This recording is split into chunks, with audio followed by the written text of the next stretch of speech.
Good morning, everyone. I'm Shannon. Hello.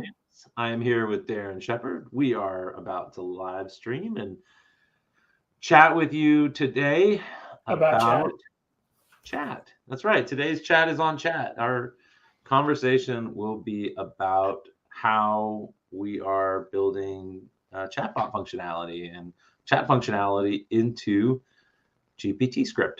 This is something that is really funny because when we built GPTScript, I think half of our thinking, Darren, and it was like chat seems like one way to interface with this, but it's not necessarily the only way. It feels like there would be other ways that would be interesting to engage and work with LLMs.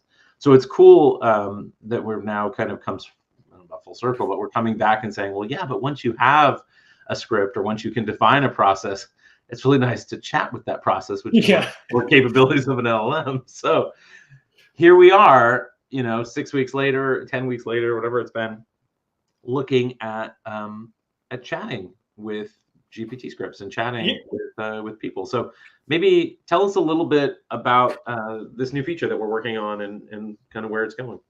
Yeah, well, it's funny, like, because it's like GPTScript, we're so much focused on kind of like automation and it's kind of running the script that we started off focusing really on kind of tools. Like everything in GPTScript is a tool.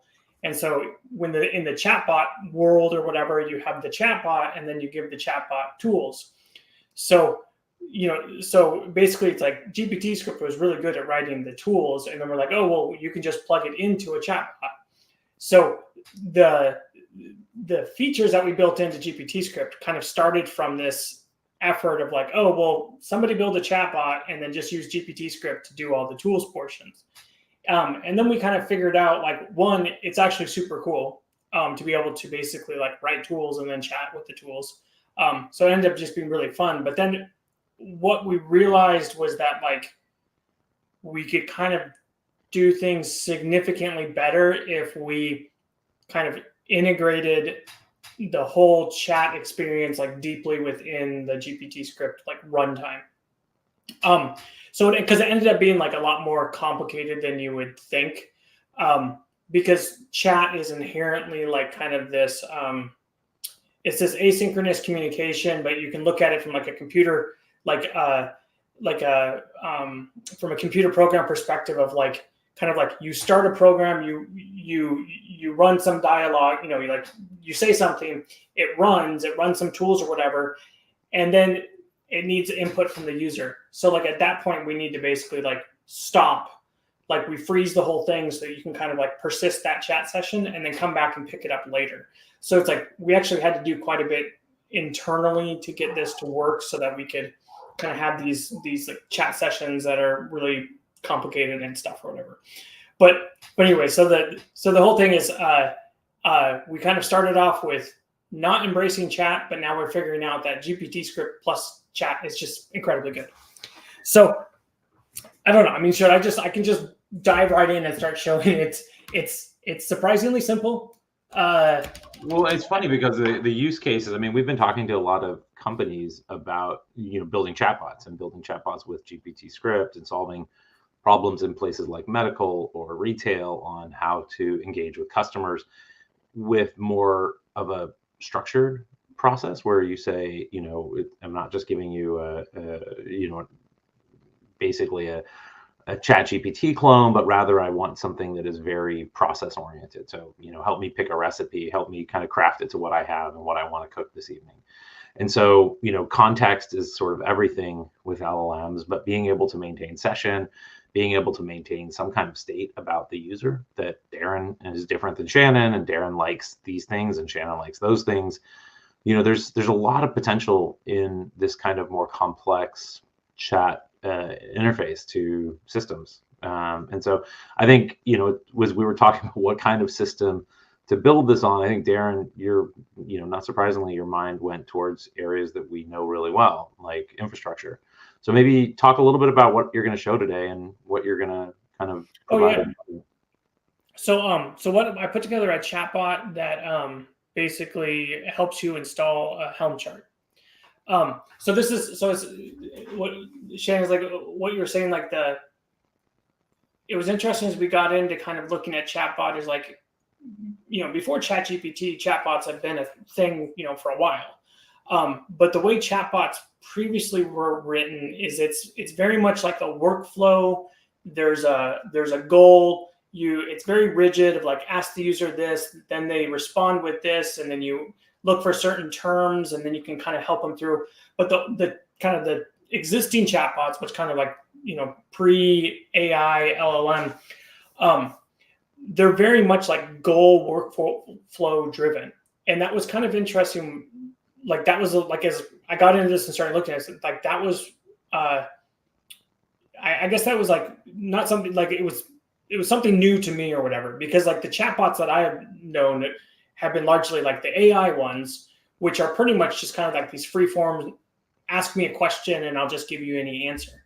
But as soon as you say like, well, I have a goal, like I want to accomplish something, and we're trying to do something kind of together, it completely changes the way that you look at these chatbots. And then so that was what like really started to pique my interest was it's like, oh, well, so like for this demo that I'll show you is like the goal here is you want to help the user install a Helm chart. So there's quite a few there's quite a few steps and stuff to install a Helm chart. So you kind of encode some of that logic of what you need to do to install that Helm chart, but you also build it in a way that like, you're going to be interacting with the user. That it's going to fail. It's not necessarily going to work. Like, how do you troubleshoot it? How do you fix it? And things like that. So it's like the chatbot becomes significantly more complicated beyond kind of the examples that you've seen today, where what a lot of people see, where it's just like, oh, just give it this little prompt and like that's your whole chatbot. It's like what I'm going to be demoing is significantly more complicated. That like in terms of what it can do. I think it's fair to say then, like, what is the goal of the project of this development that we're doing is to allow for complex, sort of goal-oriented chatbot experiences to be generated by almost anybody. To be able to go, use an LLM, define your tools and your logic, define the path you want someone to be able to take, and then allow for a very intelligent, very creative experience as you work with your chatbot to solve something. So very agent-ish, but an agent sort of flow that's oriented around a very specific outcome. I want this chatbot, in your case, to be able to install Helm charts, which for anybody who doesn't know, those are application manifests, application definitions onto a Kubernetes, infrastructure cluster. So we're going to talk about taking packaged applications and installing them just like we would on a laptop, but now we're talking about doing it on a really complex system like Kubernetes that runs, across multiple machines and has lots of variables and security. And it's a complex process, right? So also one that's very error prone and tends to fail. Yeah, and it's like what kind of interests me with AI was like I always wanted to be able to. It's like, can I actually like do something, accomplish a goal?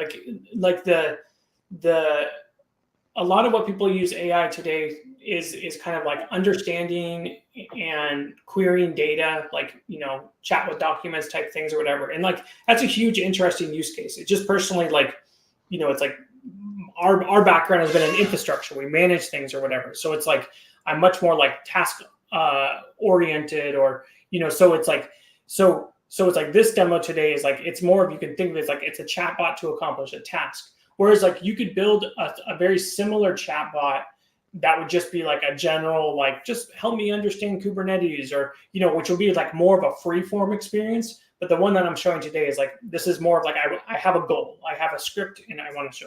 So yeah. Let's dive into it then. I mean, let's show. Okay, so let me share my screen here. And like, so first I'm just going to go over, we'll just kind of go over the basic like features that were added to GPTScript. So that, like how does chat work in GPTScript? So, and this is everything I'm showing here is going to be, it's already in like the latest release. We did a release this morning, 060. So this has all of the chat features. All of this is still, it's all this is still pretty early because we're still experimenting with a lot of different things.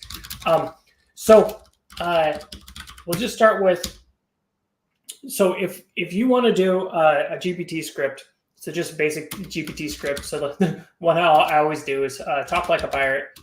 So if I run this GPT script, all it's going to do is like if I say run this and then I just say hi, it's going to send hi to that script and then it replies back whatever. Okay. So to do chat is pretty straightforward. We're going to edit this and there's a new parameter, which is just chat true. All that does now is basically it turns that tool into a chat tool. And so normally the way a tool works is like you give it input and then it gives you back output and it's done. But as soon as you say chat true, like you give it input, it's going to give you back output. And then it's just going to expect that you can give it input again. And this is why, like before I was talking about the kind of how it works under the hood is like, it's technically like a continuation. It's like we go, we get output, we freeze, and then we need like another input to then kind of move the engine forward to the next step. So if I do this now, if I just say chat true, when I run this, I can still put hi. It's going to send that. And so now it's going to respond to me. So one little thing is like when we say chat true internally, we change, there's a default system prompt within GPTScript that makes it behave much more like a script, which is like more, so we when you say chat true, we drop that prompt. So it acts a lot more like free form, more like an assistant or whatever. So it's like at this point,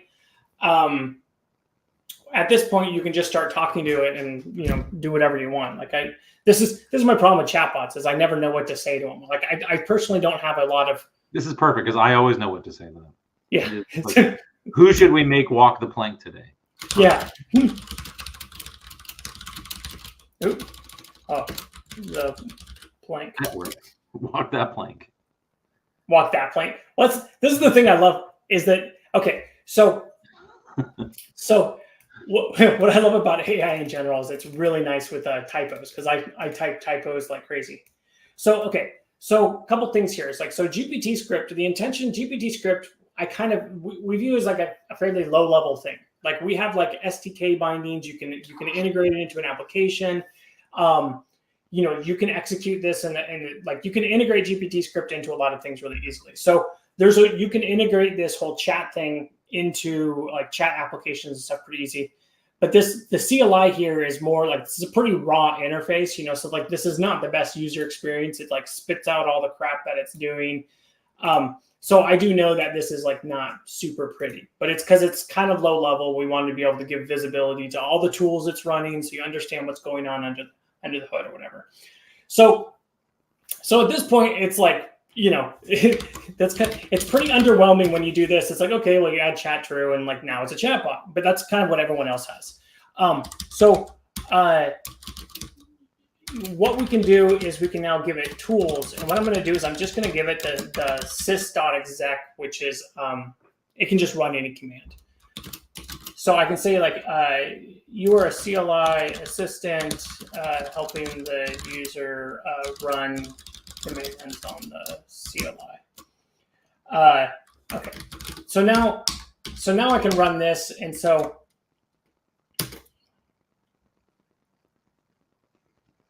let's see. Okay, so I can't help you at all anymore. Sorry. But no, this is fun because so I can say like, okay, like what OS am I running? Let's see what it does. Okay, you're on a Linux operating system. It's like, what distribution? So I tried this distribution. I tried running this on Windows, and it was really fun because I don't know Windows very well. And so I started asking it all of these like random things, like, oh, like what hard drives do I have, and it just knows. It not just knows. It can run all the right commands and knows all the commands and stuff.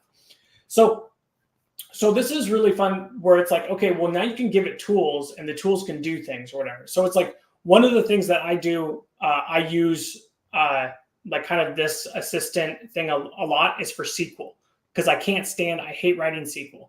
So it's like I can do things like create a new SQLite database called foo.db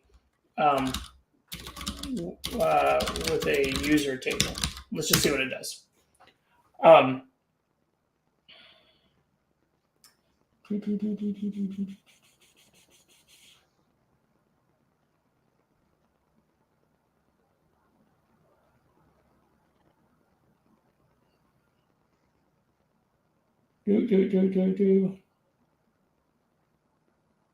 The database does exist. It seems the user was successfully created. Okay, so did it actually create it? So it's like maybe you already created it. No. I think because it ran the command and it's like it failed, but you can see it's like there was an issue creating it. The database file was not created, and I think it had an error, and then it tried to fix itself. List the schema of foo.db. Okay, let's see if it actually created it. Yeah. So it created that table. So it's like, so I use this all the time. I mean, that was kind of like it had no file there. Most of the time I'm doing this, there's already like a scheme or whatever. So it's like, add a column to the table or to the user table for address or whatever. And so I legitimately, I actually use this in my day-to-day stuff of like, because I don't like writing SQL or whatever. So it's like, oh, create this table, set up a foreign key or whatever. And I use it to actually do my iterative development of like adding stuff. And then like once I've modified the schema, and then I'll like do a schema diff and then put it into a proper migration, all that stuff. But you can see like, so this is like the basic, like, okay, I have a chatbot, I can give it some tools, and then you can start doing things or whatever. You can start interacting with things. It's like, there were a couple of questions real fast. Well, we take a breather here. Andrew asked, he said he what is the question mark? Oh, tool? Yeah. So this is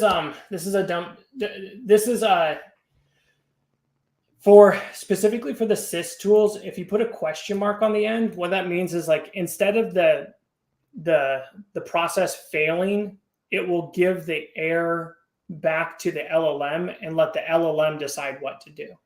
Because normally if we call a tool and a tool fails, then like the entire thing will fail. Like it just halts the execution. But by doing this, you allow it to the LLM to see the error and then recover. This is like, unfortunately, this syntax only works with the sys ones, but this will change. It will change shortly. This has just kind of been like a bug that we unintentionally only supported the sys ones, but this syntax should work eventually for all tools. But that's why, so anytime you see a demo, I almost always put sys with the question mark, because I want it to be able to because like you can see like, problems. Yeah. The other question was just a question Waleed asked about whether this works on any LLM or is it LLM specific? Obviously, you're using GPT-4 for this, I think you said. Oh, yeah. So this will work on any LLM that GPTScript supports, which is like quite a few now. So it's, Yeah, if you go to our YouTube channel, we did a video like 3 weeks ago about support for different LLMs. They kind of walk through. So then it like all just depends on the capability of the LLM at that point. So it's like if you want to run this locally, you can run it against like local AI is usually the simplest one that I've found to run against a local model. You are running off of a very small model, so the quality is, but it does work to a certain degree. So it's all kind of iffy.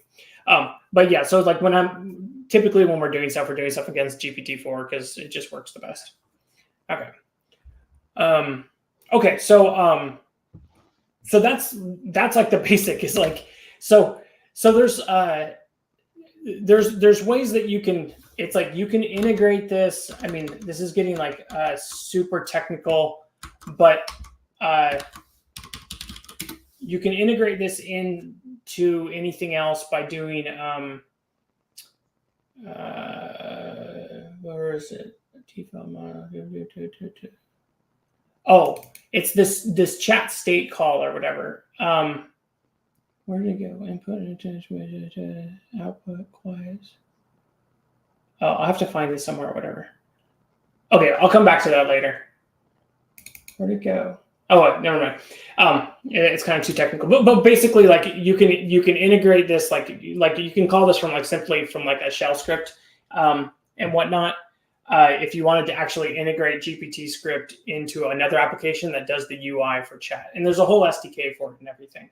But the key thing is like what happens is when you run it, it returns back a state object to you, and then you have to invoke GPTScript a second time with like the new input with the previous state object. I'll find that somewhere. I just forgot the syntax off the top of my head, but I have it written down somewhere, so I'll show it to you later. Okay, so but now to get into like the more complicated demo of like, you know, how do we build like a more complicated, fancy chatbot with the intention of, you know, again, installing a Helm chart. So there's one other feature that I want to talk about that we've introduced to kind of assist with chatbots, and it can generally be used for any GPTScript stuff, but it works specifically well with chatbots. Whereas what we've done is we've added this feature called Workspace. Is so when you run a GPTScript, we automatically create the workspace is pretty much just a temporary directory. When you run the GPTScript, we create this temporary directory. It's available to all the tools. And then when the GPTScript is done, we delete the directory. So what this is like, it's effectively like a session store. It's just a place where like during the life of that script, you can kind of do whatever you want. So it works really well for the chatbots because you can basically, like, as you're chatting and you're building up information, especially if you have like a goal in mind, you can generate information and then save that information within the workspace. So we're going to use that feature when I start going through this Helm chart. Or this Helm chart tool. Okay, so this one, so I've already written this. I wrote this yesterday. It's fairly complicated. Has a lot of steps to it. And so the goal here is we want to basically install a Helm chart. So the most tools we usually, like the kind of the main entry point we always do is tool.gpt. And this is up on this is up on GitHub if you want to see it. It is I build the cloud Helminator. So you can actually just run this if you wanted to. If you have the latest GPTScript, you can just run GPTScript Helminator, and it'll run this chatbot. Okay. Oops. Okay. So let's start with this. Oops. Oh, that was the wrong window. This one. Okay. So we're gonna start with this tool. Okay. So this is the chatbot. So this is the way it works. So it's like, okay, so I have chat here. So what we're gonna do is we're telling the chat, it's like we're giving the chatbot, like, this is like what you as a chatbot, what you should do. Follow these steps. Okay. And each one of these steps, actually, it corresponds to one of these GPT files up here. Okay. Because each one ends up being like a more complicated thing. And so the interesting thing with the chatbots is like, you're giving it like, look, this is the general script of what you should follow. But based on the user input, it might slightly deviate from that and then try to get back to the original script. So you'll see that with like troubleshooting, because it's like, I'm doing like step 1, 2, 3, but like in the middle of 3, like it fails. So then it helps you figure that out, and then it'll move on to the next one. So what I've done here is, so we can look at, for this very first one, like determine the Helm chart to install. Okay. So I can go into the Find GPT. This is also kind of interesting. Let me kind of point this out. Is like, with GPTScript, you don't really tell the AI to invoke a tool. You could explicitly say invoke this tool, but it's more like you give it tools and it decides when to call them. So it's like this instruction here pretty closely matches the description of this tool. So like when you say step 1, it knows pretty much like, yeah, I need to invoke this tool. Okay. So it's like, this is kind of how like this step is wired to this one. It's just based off of the description and the name. Okay, so for the very first step, it's like, And you can notice this one is also chat. This one is set to chat true. So this is kind of a subtle, kind of important thing that we can do with GPTScript, where it's like, I have this parent chatbot, like where it's like, okay, follow this flow. But for this one step, go into a sub chatbot. Now this sub chatbot, it has its own goal, its own objective, its own instructions. So it's like, once you're in this like sub chatbot, it's now going to do specifically like these instructions, and then when it's done, it will finish, and then it'll return back control to the parent one. So in this one here, we start off, we say, okay, ask which Helm chart would like to install. Then we're going to search Google. We're going to look at Artifact Hub. So basically we want to search Google to just figure out like what's the chart, because if the user just gives a description of a chart, then we need to find like what's the actual chart name. Once we have the chart name, then we can go to Artifact Hub. That's a decent reference of like, try to find the version and the repo. This is some instruction here where it's like, well, it finds all the different ones. Which version should we pick? And so I was just telling it like prefer the upstream chart, like not like one from some random community member or whatever. Just prefer the upstream one. And then finally, at the end, what we want to do is write the following JSON structure in the chart JSON workspace. Okay, so the goal. 5 those kind of cool. So you ask the user to confirm it at that. Once you've sort of pushed, you've got it figured out what you think the right chart is. You actually stop the process, check with the user, and then you write it. Is that how it works? Yeah. So the idea is like, go figure this out, but then ask the user, like, does this look right? And then you can say no. Like that's not, and then it'll go, okay, well, and then it can restart the process. And then like, so it's going to try to basically fix that. It's like, if you say no, like I want this other thing. So, and then at the end, it's going to write this into the workspace. So as I said, like we had that workspace feature that we added, and there's tools specifically for this, like sys.workspace.write. So it'll write things into the workspace. So what I've done is I've now just created this little GPT script where I can because this whole process, like we're going to go through all of these steps. It's very long. There's a lot of steps. But I've written this one like kind of sub process here. And the goal of this is pretty much to just figure out what the chart is. And then I'm going to save it to the workspace. So like now at this point going forward, I know like the chart I want to install is this one. The user has chosen this one. Then I'm going to move forward from that point and, just do the next steps. So what's cool is like, what I can do is like, I can just run this script by itself. Okay. So Eliminator. Like instead of me trying to run the entire process and try to debug this entire thing, because this is the way I developed this. This took actually a couple hours to develop. I mean, it took some effort. But so what I can do is, and I'm going to give it a workspace because, as I said before, the workspace gets like temporarily created and destroyed. But like that's not very good for development. That kind of stinks. So for development, what I'm going to do is I'm actually going to just give it an existing directory so I can see what it writes to the workspace when I'm done, and then it won't delete it. So so I can basically just kind of resume the same session by using the same workspace directory. Okay. So what I'm going to do is like, I'm just going to run, I'll just show you how, because like this gives you an insight of how you can develop these more complicated things. It's like, I'm just going to run this one tool, this one sub tool or whatever. So you can see it's like first, let's start with step 1. Okay, so it's like, could you describe a Helm chart? So it's like, I can just say like, I need a load balancer. Now, unfortunately with all this stuff, this is, oh shoot. Let me, I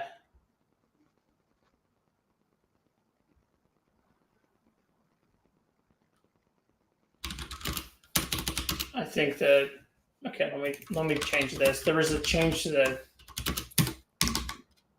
let's see if this works.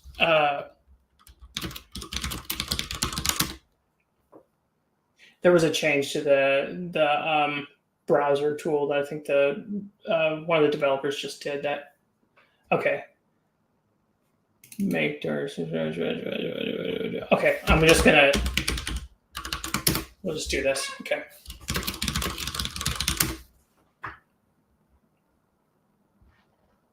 Yeah.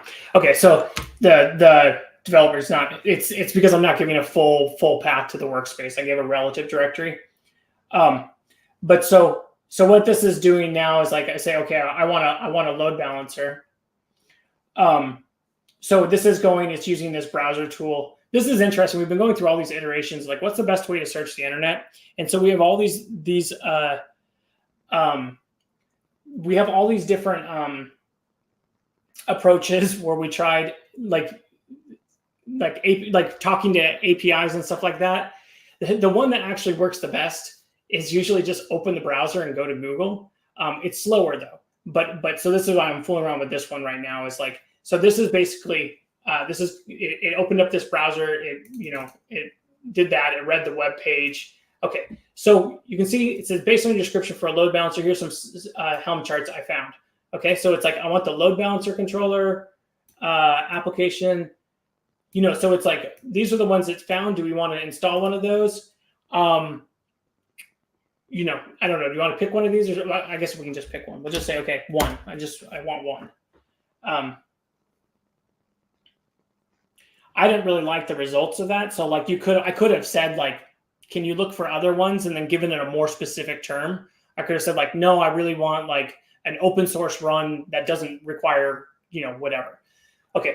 But anyway, so here it's like, okay, well, I said that one. So now it's looked up. It's like, okay, this is the chart and this is the version. It's like, does that look good? It says confirm if you want to proceed. So yeah, it's like proceed forward. Then so you can see basically this is writing. It's writing this file into the workspace, and then it's exiting. So and then it finished, and then so it's done. So like that little sub chatbot, it accomplished its goal. It's done. It's moved on, right? So that was this one sub step or whatever.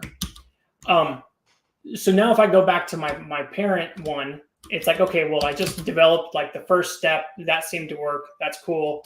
Let me go on to the next step. Okay, now that we know the chart that we want to install. There might be like dependencies of that chart, or like you need to do some couple steps before you install it or something like that. Not all, like the beautiful thing about this example is Helm charts almost never install the first time. So this is a pretty fun iterative process. So for this one, I'm like, okay, well, let's go to the internet and just search for how to install this and see if we can just kind of generate a general plan of how to install this chart. So this step here, it corresponds to this file here. So let me open that up, and I'll show you.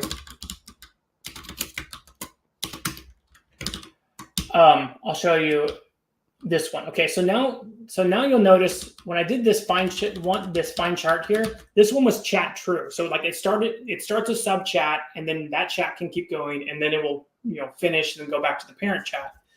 But for this one here, it's not chat equals true. So this one is like, this is just a straight tool. This will just run, and then when it's done, it's sort of my objective here is all I want to do is basically look up go to the internet, and then try to find how to install this, and then just write it into the workspace as instructions.txt. So that gives me like a general plan. So it's like, okay, I know the chart I want to install. Now I have some general instructions of how I should install it. Okay. So then I'll go on to the next step, which is set up the Helm repo. I actually figured out I don't really need this step, because when you get down to the install chart, like you can just let the AI figure that out at this time. But anyways, I did another step here where it's like, okay, in this one, again, this one is just like a regular tool. It's not doing anything except for just pure automation. So this one is like, it reads to figure out what the chart is. It lists the current repos. It will add the latest, and then add the repo if it doesn't. But then also here, it's like, I just double checked that the version I'm trying to install is in fact in the repo. Okay.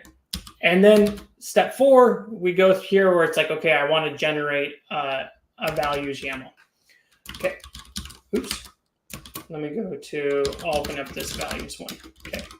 So this one is, so basically this one here is like, we'll read the chart, figure out what chart we're doing, also get the instructions. Maybe there's some useful information in there.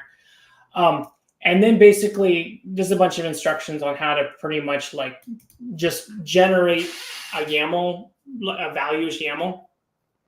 And so it's going to, you want to interact with the user of like, look, here's a values YAML. Does this look good? The user can then change it. And then if it's good, then basically we then save that into the workspace. Okay. So then the very last, well, I think there's one last step here. Oh yeah. So the very last step is install the chart. So that one is going to be this actual install one. Okay. So this is basically, reading this information. There's a bunch of instructions on pretty much telling it to just follow the instructions, talk to the user. If there's any problems, like ensure the Helm chart is installed. If not, try to troubleshoot why it failed. Okay, so that's the whole thing. So what I think is interesting about this is it's like, wow, AI is supposed to be magical and easy and just do all this stuff. But like what I just showed is like a lot of text. It's a lot of information. And it's, to develop this script, this chatbot, I had to have a lot of pre-existing knowledge about kind of Helm. So when it comes down to like writing these chatbots to accomplish a goal, it's like, if you just create a chatbot where it's like, install a Helm chart, it's like, it may or may not do the right thing, so it's like, it's kind of up to, it's just kind of up to the AI, the quality of the AI. But if you have a very specific process, and you can guide the AI through that very specific process, then your chance of success is much higher. So it's like the question earlier, Darren, someone had mentioned like, how do you get this to work given that LLMs are not deterministic? And I think this is the answer, right? The way you get this to work is through specificity of command and prompt engineering effectively. Like you're going through and going from something that could be very generic, which is almost certainly very far from deterministic, to something that is user validated and very specific, which is much more likely to achieve multiple nines of reliability, or maybe a 9 of reliability, or maybe 2 nines of reliability, right? So I think getting that, kind of finding the way to take this technology and bring it to life in a way that is neither dangerous and is not dangerous, but is quite valuable. That's sort of the magic of GPTScript and of sort of detailed, kind of logical programming of the LM. You're going beyond, you're telling it to do things that it does really well, very specifically. Yeah. And also like the specific way that like I broke this up into all, like each one of these sub steps is like self-contained. I can kind of like test and validate each one of these steps by itself and make sure that it works. And then it's like, once you have all of those sub ones, then I can tie it together into one grand flow and then try out the entire thing. So it's like, building this up. So it does take effort. It's like, that's the thing I think frustrates me with AI right now is like, we have this like amazingly good tool that allows us to do like, cause it's like what I'm doing right here. It's like, I put, besides the fact that we developed GPTScript, but it's like this chatbot that I wrote, this took me like, 3 or 4 hours. I put a good amount of effort into the rest. So it took like 3 or 4 hours to develop this, but it's like what I'm doing here. It's like, I don't like, you just legitimately just couldn't do this before. It's like, I could not build an application to help someone install a Helm chart that deals with, cause like what you'll see is like one of the other things, like how do you make this reliable is like, it's important with the chatbots. It's like you still have the human in the loop. It's like let the human see what's going on and confirm and interact. So it's like it can't really go too far off the rails, and you can put a lot of safeguards in there. So it's like you're really just helping someone through. So it's like that's has been interesting with integrating chat into GPTScript is what I realized is like instead of just like pure automation of like, oh, end to end, this needs to work 100% all the time. Like that's hard. Like I've been automating things my entire life, basically. It's like, it's hard to get automation to work 100%, but it's super cool when you look at it. It's like, well, what if I automate 80 to 90% of it?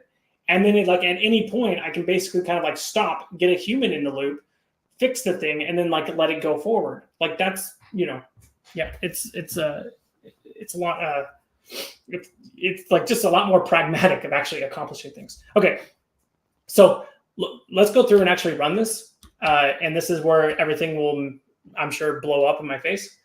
But it'll be fun. So we're gonna run this whole thing. And so as I'm going through, I'll kind of point like the logs, because this is not super fast. That's the only thing that sucks about this. Like right now, just AI, and also like just there's a way to optimize a lot of this. But again, like, because what we found is like it's super fast and easy to just use AI to do things. Like, I mean, it's super like fast in terms of like it's easy to develop. Like I can use AI to prototype functionality really quickly.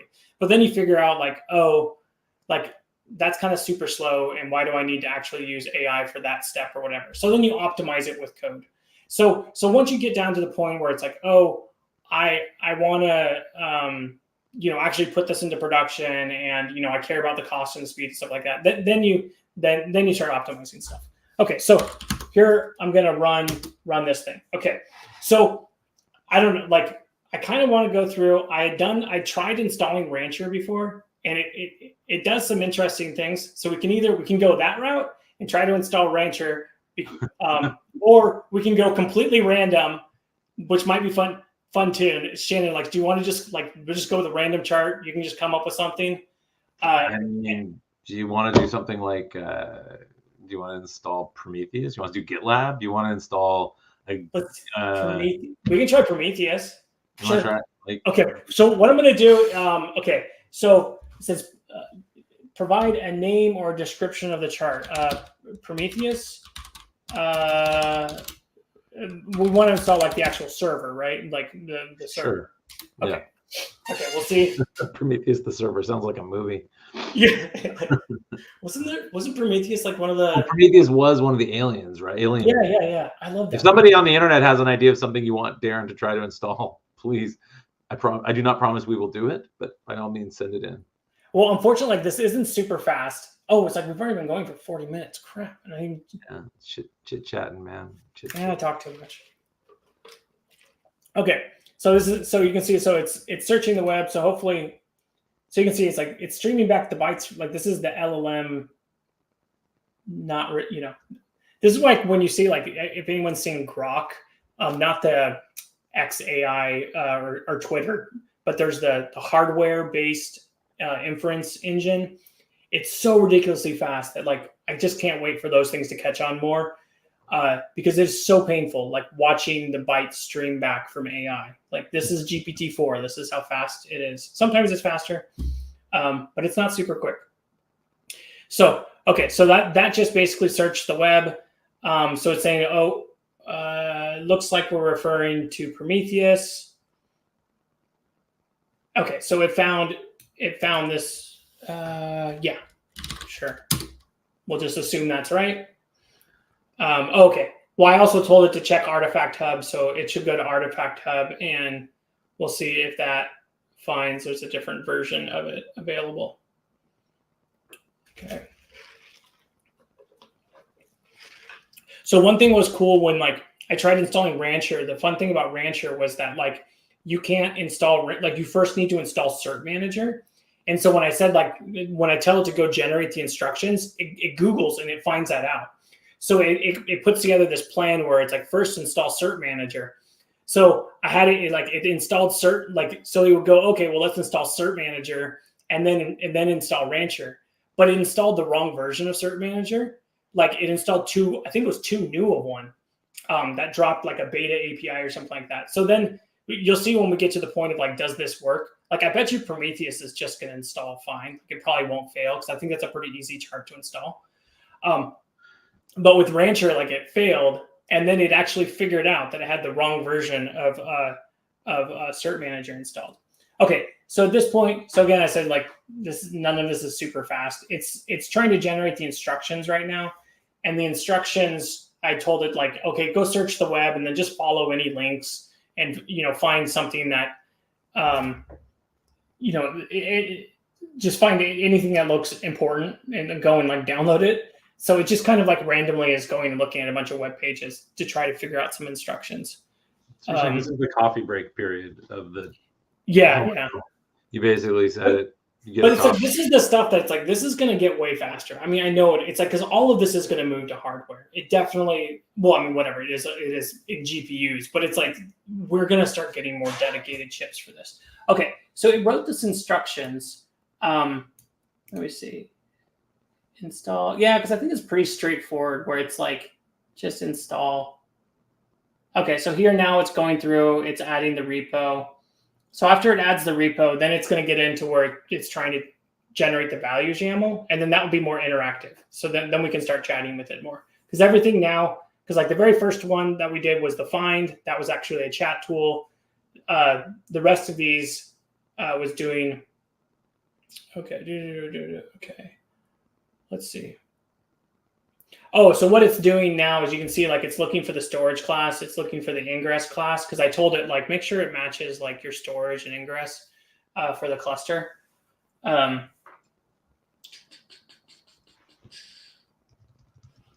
It's almost there.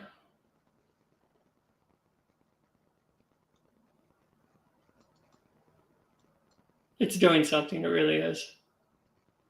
I think this is actually a bug in GPTScript where it's like sometimes like it sent it, but it's waiting for the response from the AI. Like, I don't know why it doesn't say waiting, but I swear it's doing something. Hopefully it doesn't fail. This really will suck if it fails. Because one thing we've realized with OpenAI is it's not super reliable, like the service. Like sometimes just halfway through, it will fail. Come on. Somebody kick it.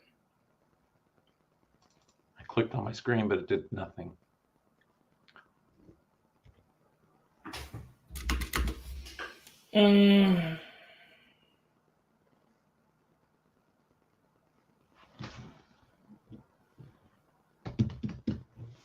What's your best practices on how long you wait? Yeah. Your advice when this happens. Why? If I cancel it now, we have to like, well, should we?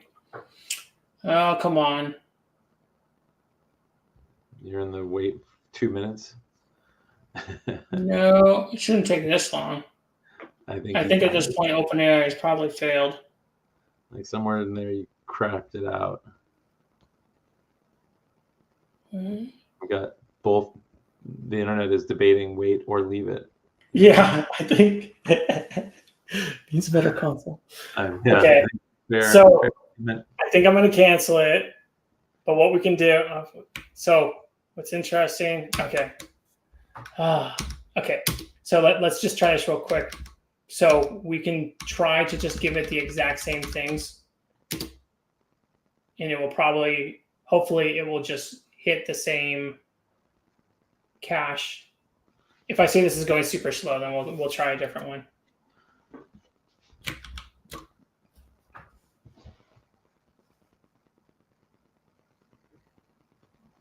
Yeah, because like the second time, oh no, that one it didn't hit the cache. I was gonna say because like it's hard because it's going out to the internet, so then it will probably get different data because like a lot of this stuff we cache the responses. So we'll see if this goes in a. I don't have to wait through this whole thing. So so there was when you were kind of putting this together, did you ever sort of train it on Kubernetes? I didn't see any tools or any like logic that. No, so the expectation that it just knows that GPT-4 just knows Kubernetes well enough to not need any special training, that it has how to use a Helm or kubectl tool.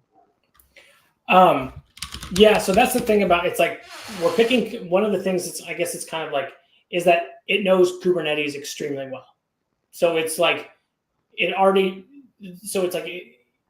has a lot of like base knowledge, but that's but that's why I've also had to like go out to the internet of like, because I wanted like, let's say GPT-4, I think was trained, like it's up to date as of like 2023, something like November of 2023. So any newer charts or anything like that, it wouldn't know anything about. So that's why like I'm searching the web for like newer up to date versions, but then I'm also I'm just relying like the built-in knowledge for those stuff. Okay. Oh, this is like watching paint dry. This is painful. So if you were running this against an LLM that was, local or something, would you expect you'd need to give it more information about Kubernetes to have it succeed, or it just your guess is it would never succeed? You probably could. Well, Kubernetes is there's already like, if you ask like Llama 3 about Kubernetes, it knows it really well too. It's kind of like how much of it is in the public knowledge, where it would be being trained off of public knowledge. Yeah.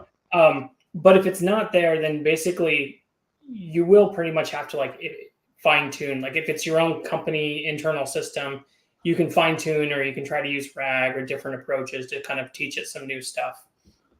But it definitely works better with the stuff, that kind of already knows. Okay, let's see if it gets any further. This is right.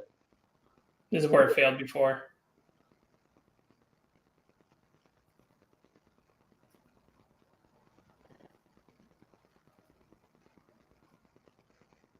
So yeah, so you can definitely use RAG and other approaches. If you're trying to build it out, even your own custom models or trained models to do things that are specific. If you're building one of these for an e-commerce shop or something, you're probably going to be fine just using, I'm imagining Shopify is going to be, or whatever it is you want to sort of have it work with. It's probably going to work fine.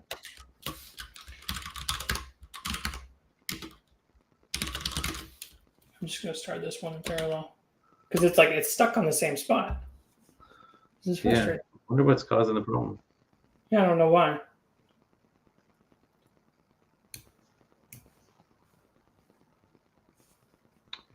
This is why you don't just say, Shannon, name one. Try one.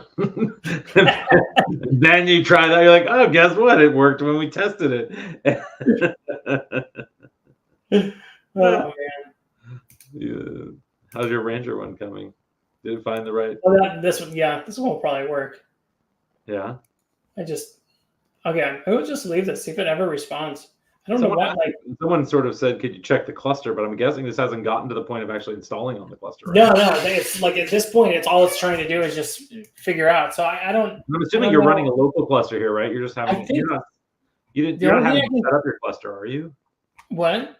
You're not having to deploy a cluster. You're not deploying to a cloud-hosted cluster. Where's the cluster this is supposed to deploy on? How does it know? Oh, just on my laptop. So it's just running against like my local credentials. So it's just using kubectl that I have locally. So it's just something. So I think what's actually going on is like, I don't know why I'm not seeing any streaming. Is that like, I think the reason why, like, I think it's legitimately processing. It's just the values YAML, like you can see the values YAML for Prometheus is gigantic. So I think literally what's happening is it's just taking this long for it to respond, because we're sending, like 100K of values. And so it has to reply back with that or whatever. So I think it's like, I'll just leave this running here because it probably will get to the point where it's, so we'll just go to the Rancher one because I know this will kind of sort of work. And this one's kind of fun. We should be able to get to this. I just feel bad. We're already at 54 minutes here, but you'll see this work. Okay. Yeah, it looks good. Proceed. This is funny. Like I found that like AI asks me questions like this all this time of like, would you like to continue or should I do something else? Where it's like they ask you these or questions where yes would be ambiguous. It's like, so it's like, don't ask me these. Yeah. Okay. So this is, let's see. So this is, we're back to the point where like, this is trying to install, right? It's on that instructions one where it's trying to generate the instructions. So hopefully we'll get further. Is there, I mean, is there something super easy you can install, a Hello World Helm chart or something, just to see it all the way through? No, this will go through. Okay. This one I've done before, so it should work or whatever. This one, I bet you, I want to. Sorry, I'm going back and forth. I'm just trying to see if this one ever finishes, because I bet you it's probably streaming back bytes. Okay, so okay.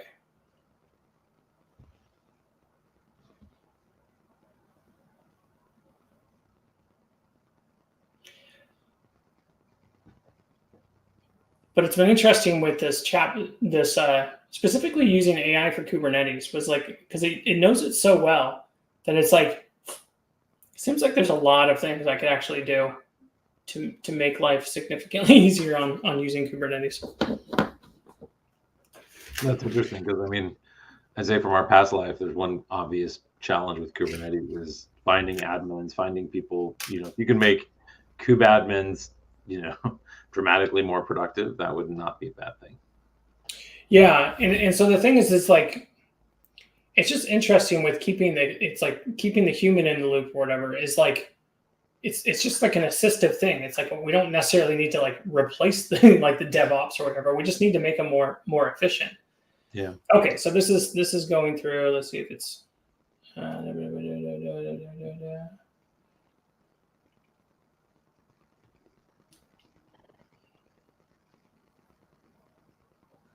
This one has already gotten. Oh yeah, see, this one did. It was still running. It's just because this thing is so stinking huge.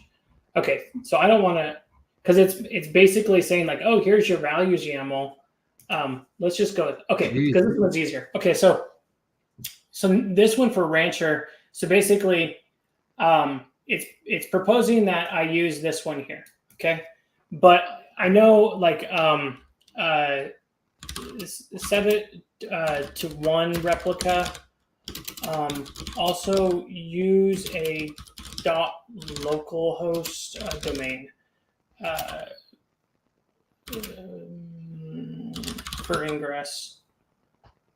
Let's see what does that.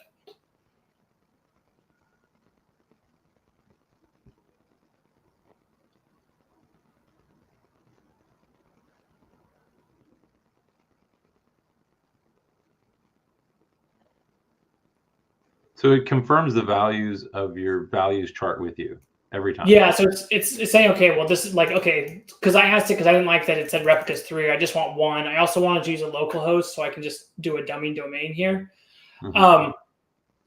But then it's like, I don't think that ingress class name is correct.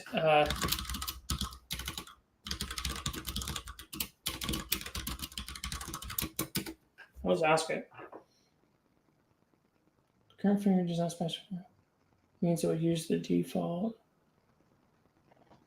Oh no, I think it's probably fine. Yeah, that's fine. Okay, so I think then at this point. Okay, so now we're going to go forward. It's going to use that values YAML, and we'll see. So there's like, I'd probably say there's like a 90% chance like it won't. Like the Helm chart will fail to install, but like that's where it kind of gets really interesting. Was like you'll see is like, once it fails to install, then it's like, well, then what do you do? Okay, so now we've gotten past the values one. Now we're into the install. The install was like pick up the instructions and try to go forward. So the first thing is saying, shall I proceed with creating the namespace? Okay, yeah. So.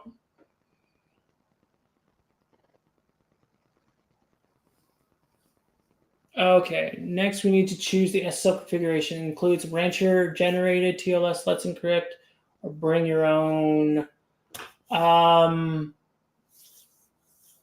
Let's just do the Rancher generated one. What we can do this. What does the Rancher generated one mean? Let's see if it tells us.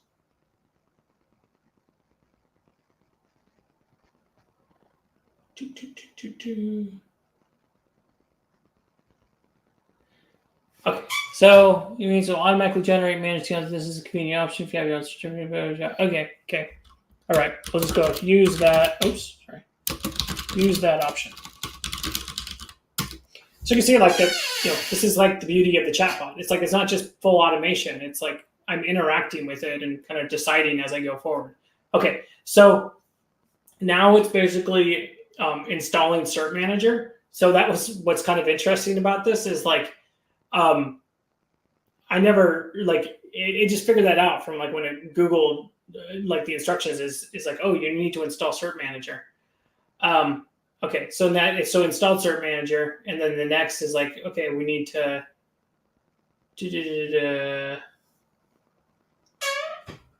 I want to say, okay, Bootstrap admin. No, I guess we can just go for it.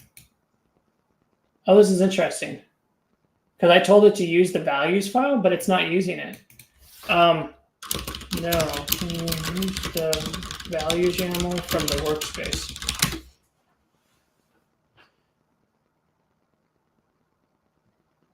Yeah, so like that time it actually tried to use the one from the workspace. But you can see it used the wrong repo name, but now it's trying to recover by listing the repos. And now it's saying, oh, wait, install. Wasn't that the wrong one? Okay, let's try it again. Oops, yes, sir.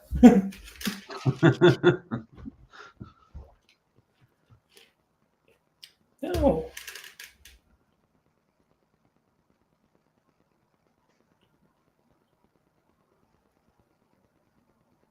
Huh. Now it wants to add the Rancher stable one. Let's see. See if we'll ever get to the point of actually installing.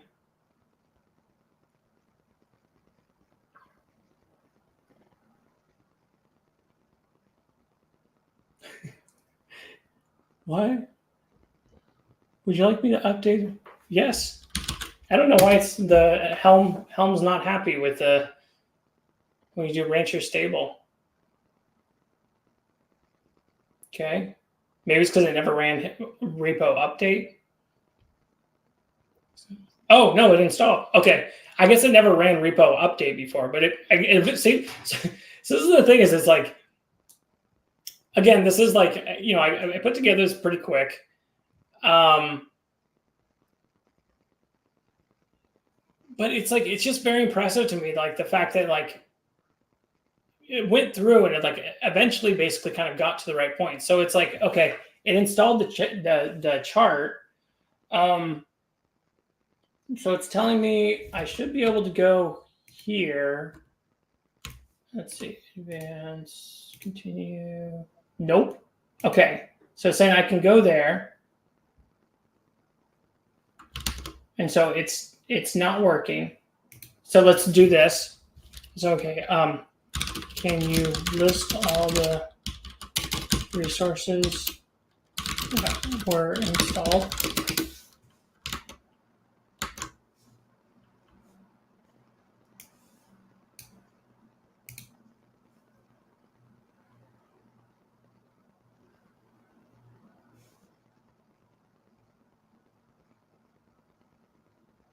It looks like the Rancher deployment's not ready. Yeah. So that's what I was saying. It's like it's like this is the thing about Helm charts. They almost never install successfully. So it's like, so this is what I was curious was like, it's like, okay, which is why, okay.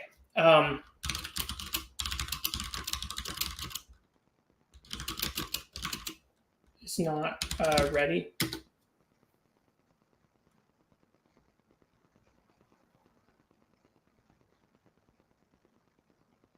So it's not ready because the readiness probe has failed.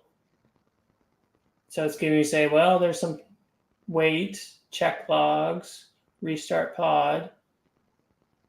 Okay, so it's giving me some options of like, okay, well, let's check the logs. Let's figure out if the logs say anything.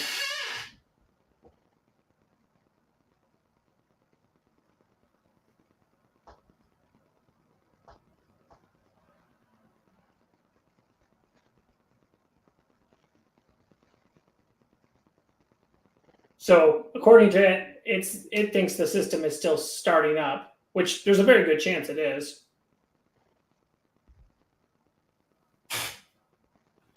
Would you like to continue monitoring? Is there a specific Okay, but anyways,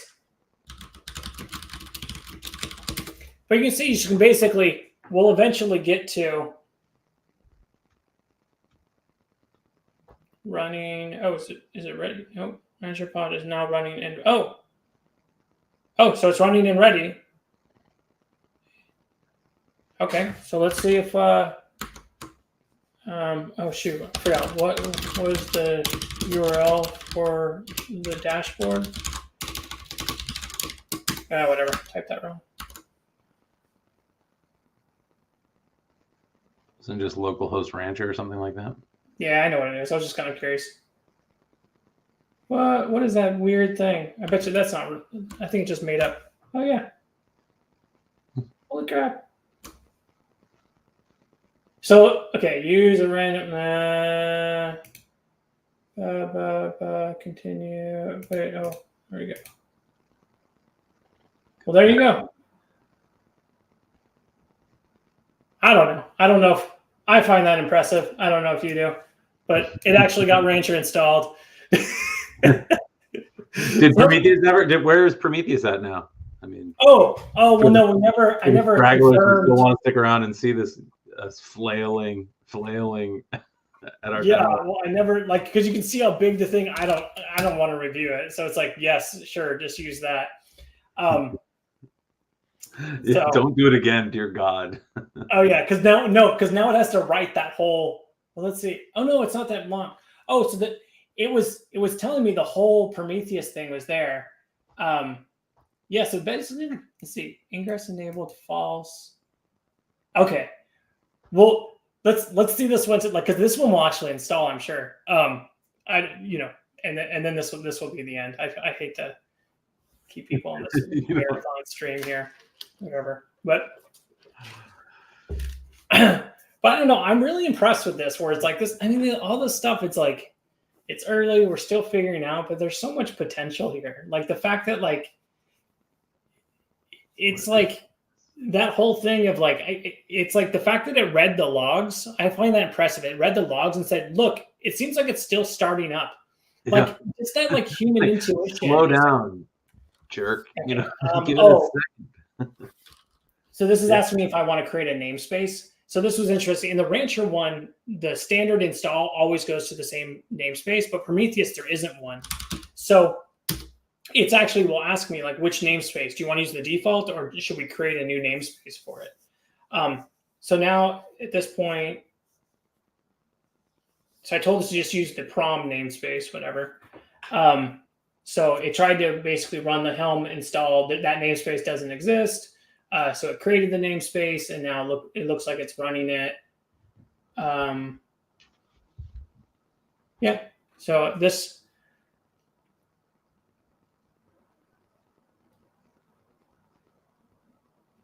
Let's see.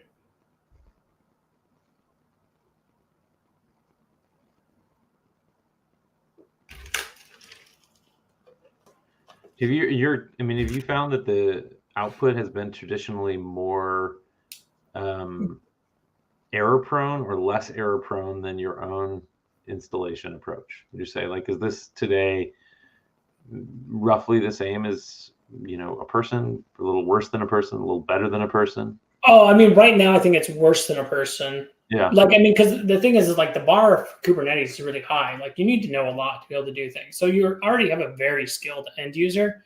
Yeah. So it's if you just put an idiot in front of a chatbot, it's going to be worse.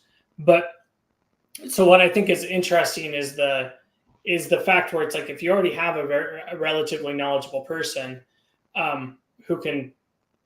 It's it just kind of can help you through the dumb parts or whatever. But yeah, so I think it's done. That one it says I can ask it why the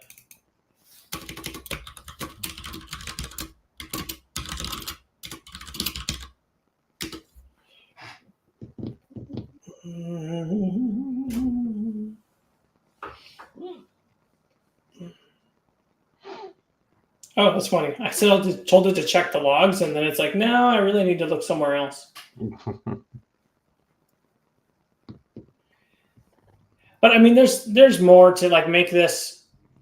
So it's like, because really what you want to do is, it's like what I realized, like this chat interface, like it's really nice to have this chat interface, like to be able to interact, but like just having purely the chat, like just here's a line, like, like a text message, like iMessage, that interface by itself is not enough. It's like, because like what I was trying to do with this chatbot is like, I really wanted to generate the values YAML and it's putting it in the workspace. So you can imagine if I put this within an application, which could show the workspace too, and the values YAML, then the user could be typing and then seeing that file, as opposed to like this really slow approach that I'm doing right now, which is like, okay, well, like show them the whole file on the screen, as opposed to just having the AI edit it directly, and then you could see it and you could maybe just type and change some things. And so it's like, I think there's some interface things where it's like, you can make this significantly better, because it's like, it like, as part of like getting the instructions, I looked up all of these different web pages and whatnot, and the instructions, I wonder if I can do this. Print the instructions.text. Let's see if this will do this. Yeah, so it's like, this is the instructions that it got or whatever. You can see like, here's the references to where it found this information. It's like, you can show that to the user. It's like, you can make this a much more like interactive experience than just like this just text in, text out. It's like, but doesn't that mean eventually, if you take that to your logical conclusion, though, it becomes kind of a custom interface for every chat that's appropriate for that chat, right? Like the interface for my recipe generating chat for Safeway is going to be different than the interface for a DevOps chat, a Devin for DevOps or whatever. Like, you're going to have different experiences. You're probably going to have different interfaces, which I think leads you back to the question of should this all just be built into the tools we already use, or should this be generating a bunch of new tools? I mean, I think it's somewhere in between those. I think there's a lot of where people, like the quick wins is to integrate into the tools you use. But I think as like we go more towards this like more chat interactive experience of like, is that it will shape a new realm of tools or whatever. Because like I've been fooling around with, like, kind of tweeted or whatever, of like creating a Devin for Kubernetes, just to experiment with more AI ideas, because I know Kubernetes. And so it's like, you're solving all the same problems, but because of this kind of interactive behavior, it's like the user interface just kind of changes slightly, whatever. So it's like, I think, I think you do end up building, like, I don't think there's like going to be like the one chatbot application to rule them all. Like it just doesn't make sense to me, because every domain is slightly different. It's like that I think, we can have, there's just subtleties about how you're trying to approach the problem, that like it should be structured just slightly different or whatever. So I don't know. Very cool. Very cool. Well, I think that's plenty to cover. We've gone an hour and 15 minutes or so on this stream. When you said this is already in a 0.6 early release, so people can just pull 0. Yeah. So if you just do, if you brew, just follow the install instructions we have. Let me see if I can bring up. GPTScript. You can go to GPTScript AI. It will redirect to the repo. And then just follow the install instructions. That will get it. That will give you the latest, or you can just upgrade if you already have it installed. Awesome. Anyone who, if you're not already, follow us on, whether you're watching this on LinkedIn or YouTube or on X. Just follow these channels. We'll be live streaming again probably next week or the week after. And if you haven't found it, our Discord server, you can find it at acorn.io or gptscript.ai. You can find our Discord server. Darren and I and the team are on there. So thank you, everyone, for all the time. Darren, thanks for your demos. This was a lot of fun. Yeah, this is fun. Yeah. Apparently, we need to get you a new chair. Have a great day, everyone. All right. Bye.